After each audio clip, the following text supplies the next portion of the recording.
Alors Céline Antonin, vous êtes une spécialiste de l'énergie, du pétrole. 25% en une nuit.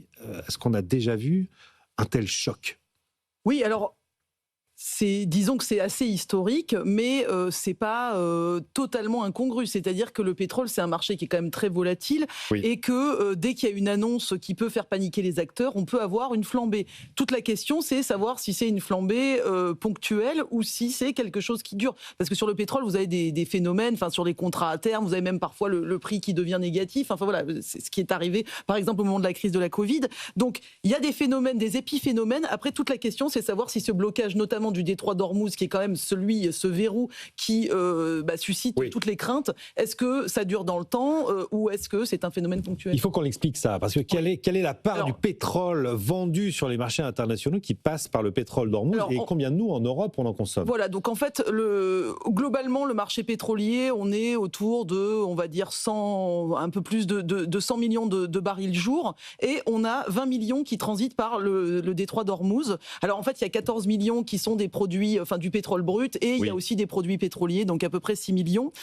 Et en fait, ce qui pose problème avec le détroit d'Ormuz, c'est que c'est un petit détroit, hein, c'est 30 km sur la partie la plus étroite.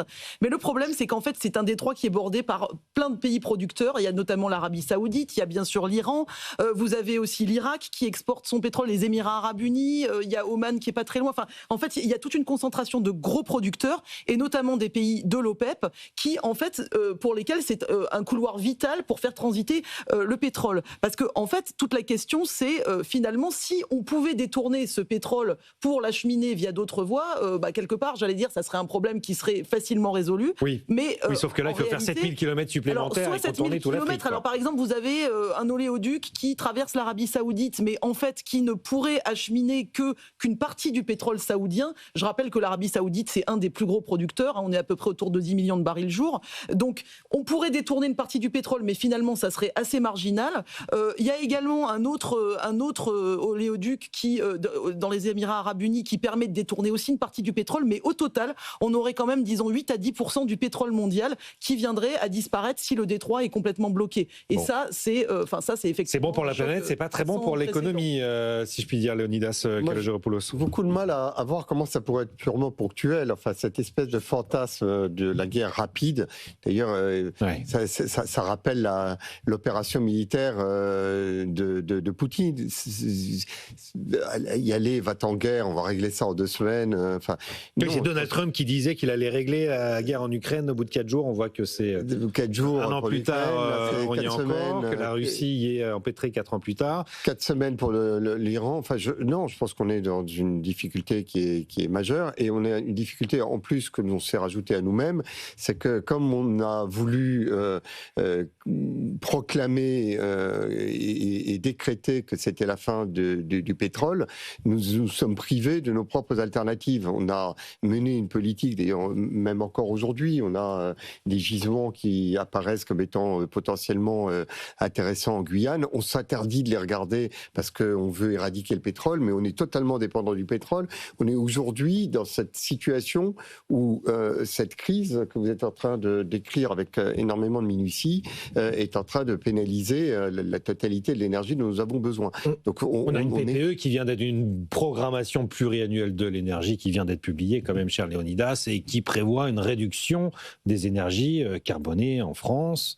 Oui, les énergies carbonées dont nous avons besoin. Enfin, nous en sommes aujourd'hui totalement dépendants. Il faut arrêter d'imaginer qu'il y a un pouvoir réificateur de la parole ou du décret, comme si le fait qu'on décrétait que c'était fini. Non, ce n'est pas fini. Nous sommes totalement carburodépendants. Et d'ailleurs, pour abonder dans ce sens, aujourd'hui, en termes de consommation énergétique, parce qu'on a beaucoup parlé du peak oil, donc du moment où on allait atteindre un pic. Alors déjà, il a été beaucoup repoussé dans le temps, puisque en fait, la production de pétrole, elle augmente systématiquement. C'est-à-dire qu'on n'a pas encore atteint le pic de consommation. Alors, il est vrai qu'elle vient maintenant exclusivement des pays hors OCDE, donc c'est essentiel, notamment plutôt Chine, des pays en voie de développement. Donc plutôt des pays, en voie de développement émergents, j'allais dire. voilà. Mais chez nous, elle stagne. Mais c'est vrai qu'on n'a pas vu une grande décroissance de la consommation. On est toujours à quoi? 80% de l'énergie mondiale est une énergie carbonée à base de pétrole. Une grande partie de l'énergie qui est carbonée. Alors c'est vrai qu'on voit se développer par exemple des véhicules électriques, mais pour l'instant, ça ne se voit même pas, j'allais dire vraiment dans les chiffres de consommation. Patrick Pouyanné qui donnait ce chiffre, 80% de l'énergie mondiale est carbonée, ça n'a pas changé en 20 ans en réalité, en dépit de ce pic. Oui, moi je crois qu'il faut se garder de paniquer, en fait. On a connu, vous me le rappeliez, en aparté, on a connu des crises, pétrole. Depuis 1974, on en connaît périodiquement. On en est toujours sorti avec plus ou moins de bonheur et de dépenses, mais on s'en est toujours sorti. Moi, je me garderais bien de crier à la panique, d'abord parce que ça fait se précipiter les consommateurs vers les pompes à essence, ce qui n'est pas une bonne chose, même si on a des réserves. Donc, il faut garder le calme des vieilles troupes. On ne sait pas où cette guerre va nous mener. Je partage l'avis, pour une fois, de Léonidas sur le fait qu'on ne sait pas du tout la durée de cette guerre, et il m'étonnerait qu'elle se termine aussi rapidement que cela. Donc mon conseil, c'est on panique pas, et surtout on ne prend pas des options qui sont des options qui reviennent à faire payer l'État pour une situation qu'il dépasse. Alors on va y venir effectivement, parce que on ne panique pas, mais les prix à la pompe ont explosé, alors de manière beaucoup plus rapide. Il faut qu'on l'explique ça aussi, Céline Antonin. Je veux dire, une semaine après le début de la guerre, on a déjà des 2 € le litre qui s'affichent à la pompe. On a des réserves quand même, non? Alors, en fait, ce qui se passe sur le prix à la pompe, c'est vrai qu'il y a une différence entre le prix du pétrole sur le marché international et ce qui se passe sur le prix à la pompe. Donc, il y a un petit décalage qu'on peut comprendre. D'une part, il y a un décalage temporel, et en plus, il faut quand même dire qu'il y avait une partie de la prime de risque qui commençait déjà à se sentir. En fait, depuis janvier, on a déjà vu le prix du pétrole qui augmentait. On est passé à presque $50 à $70, ce qui quand même fait déjà une différence. Donc, parce qu'il y avait déjà une prime de risque, il y avait déjà $20 de prime de risque. Parce qu'il faut quand même rappeler que si on n'avait pas cette guerre, on est dans une situation de surabondance pour le coût du pétrole. Le pétrole ne coûtait plus rien en fin d'année, je veux dire, à $50 le baril. Et surtout, on était à plus de 3 millions de barils jour d'excédent, en fait. Donc voilà, donc cette crise arrive dans une situation où l'offre était a priori abondante. Mais c'est surtout que, comme je vous disais, c'est 8 à 10% du pétrole mondial cette fois qui est coupé. Donc c'est pour ça qu'il y a cette surréaction. Pour revenir sur le prix à la pompe, en fait, on a le prix du pétrole mondial, disons, on a les marges de raffinage, on a les marges de distribution, et ensuite on a une fiscalité qui est importante. On a surtout beaucoup de taxes sur la pompe. Donc on a à peu près un droit d'accise qui est de l'ordre de 60 centimes sur un litre produit, et ensuite on a une TVA à 20% qui s'applique sur ce prix total. Donc effectivement, la majorité du prix à la pompe, c'est effectivement donc la part, c'est quoi? C'est 60% environ, à peu près, on va dire, du entre prix, 50 et 60% en fonction de si on regarde le samplon, si on regarde le gasoil, voilà. Donc d'où l'appel récurrent de plusieurs partis politiques de baisser les taxes à la pompe, de rendre cet argent aux consommateurs contribuables. Est-ce que c'est une bonne idée? Alors, ce qui n'est pas si évident, parce qu'on est quand même tenu par des directives, par des traités européens, et je rappelle quand même qu'on considère qu'effectivement le pétrole c'est polluant, et donc qu'il faut normalement aller vers moins de pétrole. Et donc il y a une volonté aussi de sanctionner quelque part la consommation de carbone, avec par exemple le fait qu'on ne peut pas faire une TVA réduite justement sur le pétrole, donc, ou sur les produits pétroliers. Donc on est obligé d'avoir ce taux de TVA normal. Pour baisser la TVA, comme le demande le Rassemblement national notamment, il faudrait un accord européen. Voilà, c'est ce que vous nous dites, Céline Antonin. Oui, tout à fait. Et donc il y a ça d'une part, et le fait qu'on a un peu deux objectifs contradictoires qui sont d'un côté qu'on veut effectivement une transition énergétique, et de l'autre, voilà. Oui, enfin on est quand même dans un moment de... Léonidas Kalogeropoulos. Enfin, d'abord, juste une petite insiste dans ce que vous venez de décrire avec beaucoup de justesse. C'est vrai que le baril était un prix extrêmement bas, avec un euro très fort en plus. Donc l'énergie avouez sincèrement que si la volonté, parce que tout ça est né de la volonté de déclarer une guerre, si on l'avait préparé un tout petit peu en refaisant des stocks lorsque le baril était très bas, ça aurait été une bonne manière d'anticiper la situation dans laquelle nous nous trouvons aujourd'hui, parce que c'est quand même entre le moment où il était très bas et qu'on n'a pas assez préparé une situation qui était pourtant attendue. Écoutez, je trouve véritablement que, enfin, on prépare la guerre avec les armes, mais enfin, on voit bien que l'arme qui est aujourd'hui... On prépare la paix avec les armes. Vous avez raison, on prépare aussi la paix avec les armes. C'est un vieil adage romain dont on devrait toujours se souvenir. Mais il est vrai aussi que lorsque l'on va au-devant d'une guerre, il faut aussi entre alliés, potentiellement préparer la situation. Oui. Et à l'évidence, nous ne l'avons pas fait. Sur les taxes. Sur les taxes, oui. Sur les taxes. Je pense qu'il faut... on a rappelé les chiffres. C'est très important. À la variable près de la TVA, on a dit qu'elle n'avait pas bougé. C'est très important. Mais envisager une baisse de la fiscalité, donc des moindres rentrées, pour un État ruiné qui est en cessation de paiement, heureusement qu'on ne l'oblige pas à déposer le bilan. C'est pas comme une entreprise, n'est-ce pas, là pour le coup. Eh bien, tout cela n'aurait de sens, avec toutes les nuances qu'il faut garder, n'aurait de sens que si, parallèlement, on s'obligeait à baisser les dépenses publiques. Ce qui n'est pas le cas, ce qui n'a pas été le cas, ce qui n'est aujourd'hui pas le cas. Et donc, tout cela n'a pas beaucoup de sens. On va débattre. Ce que vous nous dites, Hervé Novelli, c'est qu'on n'a pas les moyens de se payer une baisse de 10, 15, 20 milliards d'euros de recettes. Voilà, on n'a pas la volonté politique de baisser des dépenses publiques de manière suffisamment conséquente pour pouvoir financer une baisse de la fiscalité. Et la baisse de la dépense publique, ce n'est pas le coup de rabot. La baisse de la dépense publique, je le dis souvent, je le redis ici, c'est d'avoir des priorités dans la constitution de ce qu'on appelle un État moderne. C'est-à-dire qu'il y a des missions que l'État ne doit pas exercer parce qu'elles sont inutiles, inefficaces ou qu'elles pourraient mieux être remplies par le privé, par exemple. Et puis, il y a des missions régaliennes, très forte dans le monde d'aujourd'hui qu'il faut absolument renforcer. Ça oblige à faire des choix publics. Ces choix publics ne sont pas faits. On a une dépense qui continue d'augmenter année après année et qui rend inopérante, inefficace, voire nuisible, la baisse de la fiscalité. Et en même temps, Hervé Novelli, vous savez bien que tous les Français vont se retourner vers l'État pour dire faites quelque chose pour les prix à la pompe, au-delà de 2 €, ça n'est pas possible. On attend une réponse. Vous l'avez vécu, vous, cette situation. Je me souviens, moi, j'étais jeune journaliste, je suivais Bercy à l'époque. Vous étiez ministre avec Christine Lagarde. Et je me souviens de Christine Lagarde qui avait conseillé aux Français de prendre le vélo. C'était la réponse de la ministre quand les... non, mais derrière les colibets... Le baril avait atteint je ne sais pas combien. On était à $120, on n'était pas très très loin à l'époque. Comment vous l'avez vécu de l'intérieur? Comment on gère ça de l'intérieur? De l'intérieur comme une sorte de boutade, mais sur le fond. Non, mais sur la gestion, quand même. Sur la gestion. Hervé Novelli, vous êtes au gouvernement, vous êtes en charge, et vous avez des prix qui explosent à la pompe, des files d'attente et des Français en colère. Comment on gère ça? Eh bien, on le gère comme on peut. Comme on peut, parce qu'il n'y a pas de baguette magique. Le consommateur se rue vers un produit qui est un produit de pénurie au moment où on se parle. Et il faut faire en sorte que les discours ne soient pas totalement irresponsables. Et elle a botté en touche, si j'ose dire, Christine Lagarde. Et elle avait eu raison.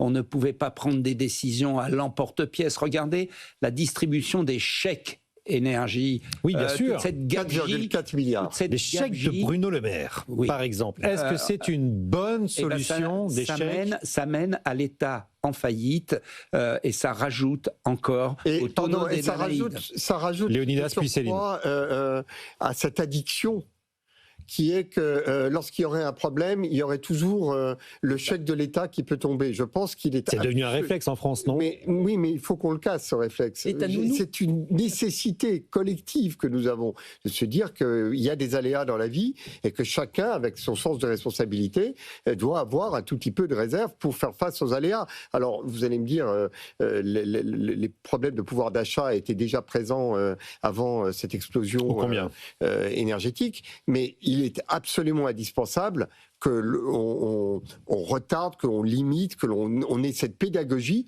Je veux dire, non, on n'a pas les moyens. D'ailleurs, s'il y a un peu un rattrapage fiscal, un peu de ce rattrapage fiscal qui va arriver avec l'augmentation des prix va permettre de rembourser les chèques que l'on a fait il y a 2 ans. Donc, ce n'est jamais l'État indépendant des citoyens qui payent, ce n'est qu'un report sur ce que l'on va in fine devoir payer avec des augmentations d'impôts. Juste une petite insiste, si vous permettez, sur les contrôles que va faire la DGCCRF. Oui, 500 contrôles d'ici mercredi. Je ne sais pas exactement sur quelle base la DGCCRF va faire des contrôles, parce que l'augmentation des prix, on peut dire que c'est de la marge indue, tout ce qu'on veut, mais l'anticipation, lorsque l'on a ces pompes qui sont vides, il faut les remplir, donc il faut aller acheter du pétrole avec les prix qui sont affichés aujourd'hui. C'est peut-être ça qu'il faut expliquer aussi, c'est que si les prix montent aussi rapidement, c'est qu'on se prépare à acheter le pétrole plus demain cher pour remplir les cuves. Et comment on fait pour faire l'équation parfaite de ce que doit être le prix à la pompe par rapport à l'anticipation de l'augmentation de demain? Je veux bien qu'on fasse des contrôles. Je ne sais pas si ça aura un effet dissuasif, mais je ne vois absolument pas sur quels critères on va pouvoir le faire aujourd'hui. Si vous avez des idées, des propositions, n'hésitez pas à réagir sur mon compte Twitter, @legenrat, comme alternance, qui propose un hélicoptère Money pour acheter des voitures électriques made in Europe. Tout le monde serait content, patronat et citoyens. On lance l'idée, effectivement, et puis la nature aussi, l'environnement. Céline, des chèques ou des blocages ou des contrôles que peut faire le politique? Bon, déjà, la politique de chèque, je pense que c'est pas forcément une bonne politique, déjà parce que ça crée de l'inflation, donc voilà, ça alimente l'inflation. Et le risque, quand on a une crise type, justement, celle qu'on connaît aujourd'hui, alors je vais pas dire que c'est une 3e crise pétrolière, parce qu'en fait, on n'en sait rien encore, tout dépend de sa durée, mais ce qui s'est passé dans le passé, c'était la stagflation, donc la stagnation et l'inflation. Et justement, c'est ce qu'on veut éviter. Donc avec la politique du chèque, on serait en plein dedans.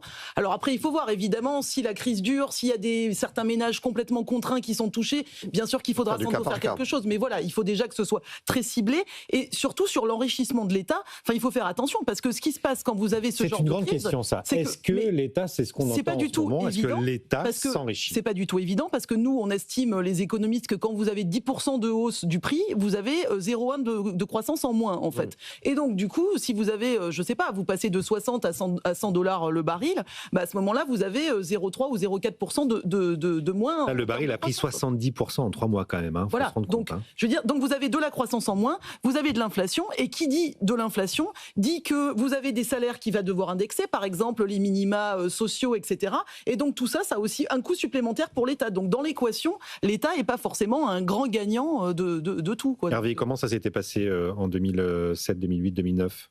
Ça s'est passé. En fait, ça, peu à peu, ça s'est régulé. Et voilà, l'économie a repris. On n'est pas dans. Donc on absorbe, quoi. Il faut faire le dos rond. Une guerre de 100 ans, même si je me garderais bien de fixer une borne. Et donc, voilà, je le redis. La panique est mauvaise conseillère, donc ça ne sert à rien de se précipiter sur les pompes aujourd'hui. Il y aura de l'essence, elle va pas monter jusqu'au ciel, comme on dit à la bourse. Donc le prix de l'essence ne va pas monter. Oui, surtout que peut-être qu'il faut rappeler que les pays exportateurs eux-mêmes ont quand même un besoin crucial de ces recettes. Enfin, je veux dire, les pays dont on parle, y compris Arabie Saoudite, donc ils vont devoir de toute façon aussi trouver des moyens pour arriver à exporter leur pétrole d'une façon ou d'une autre. Donc j'ai du mal à penser qu'on ait 8 à 10% de la production qui soit vraiment supprimée. Par contre, il y a un point sur lequel je voulais attirer l'attention, c'est qu'on parle beaucoup du pétrole. Il y a un autre enjeu qui est celui du gaz naturel. Il y a le gaz, aussi. Absolument.